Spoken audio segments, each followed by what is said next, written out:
finala buruz-burukoa, Beñat eta zeu. Bai. Ez zen lehen aldia, zeren 2015an? Hori da, 2015an. Buruz, aurrez aurre egon zineten ere, eta Beñatek irabazi zuen. Hori da. Eta oraingo honetan zuk, hori ja adostuta zegoen. Hori da, adostuta zegoen, eta ja zornion afaria egin dugu ez. Baina gertaziteken eta poza handiz bizitu nuen, Beñat bertsolari handia delako, laguna handia ere badelako, eta beste konbinak eta posible asko zeuden, bertsolari zoragarriak zeudelako holtza hortan, eta horrela tokatu zen, eta alde batetik poza hartu nuen, Beñat eta biok ere oso gertutik prestatu genuelako txapelketa hura, bere herrian eta nerian, eta orduan poz hori lagun batekin azken puntu hori konpartitzea izan zen, egia esan. Pentsatzen nahi naiz, onerako da? Esan nahi dut oso laguna, oso harreman estua daukatzuelako, alegia, eta ezakiz, arerioa da, eta...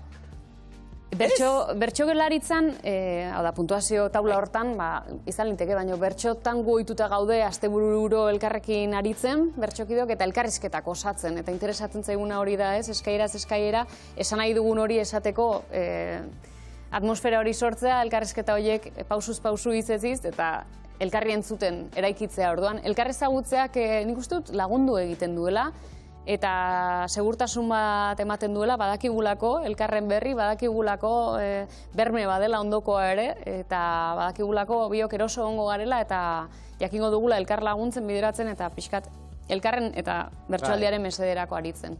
Ondo ezagutzen duzu, Beñat. Bai. Eta berak zu ere bai. Bai, horixe. Zarete holan, lagun min handiak. Bai, oso umetatik, 12 bat urtekin hasi nintzen ni bertxotan, bera gazteagotatik hasi zen, eta eskolartekoetatik, lehenengo plazetatik, lehenengo bizipen asko konpartitu ditugu, ikasketak ere batera egin genituen, gela berdinean, Bilbon, lehioan ikasi genuen, elkarrekin, bai. Eta gero asko, aurten bereziki, nik eskerron handia dakat kide askorekiko, nire logistikan eta lagundu didatelako ume txiki bat, bi baino bat oso txikia zelarik eta oi hartzunaino etorri delako bertso eskolak eta egitera, orduan, bidearen zati asko konpartitu ditugu. Oain esaten ari zarena, ere kontuan hartzen dut, baina nik banekien zeuen artean izugarrizko harreman hona daukazuela, eta badakit, berak mezu bat bidali duela. Bai? Mezua Laiaren zat. Beñatek botata bai. Ikusi. Hau, Laia, espero ondo egongo zerala. Gipuzkoako finaleko aparra pixkat jetxita, hanka lurrera ekarrita. Ez zera bat, baina, ja berriz lurretik gertu xiago, plazera handi bat izan zala, zurekin eguna handi hori ere konpartitzea, buruz-burukoa batez ere, oso gustora egon nintzen. Badala aitortza bat, zuri egin zaizuna eta merezi zenuen aspaldidanik. Importantea dela baita ere txapelak zeburu jazten duen eta zeburuk jazten duen txapela. Kasu honetan uste leku ezin hobean dagoela. Asko emango dizula txapel horrek eta zuk ere asko emango diozula txapel horri. Gipuzkoan 4 urte hauetan gauza asko gertatzea nahiko genuke eta gertatuko diren horietan referente zu izatea uste gauza ederra izango dela.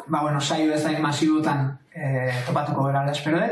Eguna handi gehiago ere bizituko ditugula. Eta, plazera handi bat, tala bidea dena. Haupa, Beñat. Haupa, Beñat, txalo bat, merezi du Beñatek ere eskarrik asko Beñat. Unkituta edo ikusi zaitu. Bai, noski. Polita da. Bai, azkenean urte askotako harremana da, eta momentu oso onak eta ez zainonak bizi izan ditugu, eta beti babesean beti gertu, asko ikasi dut beraren gandik, eta ikasten dut ere. Beraren gandik, egun handita batez ere txiki horietan, eta bide lagun garaikide eta kide Beñat izatea, eta daukagun belanaldia eta dauzkagun kideak izatea uste zorte handia dela, eta eragiteko, eta oraindik etortzeke dauden aldaketa horiek etor daitezen uste dut hor jende interesgarri asko pilatu dela. Zoriona, berari ere bai.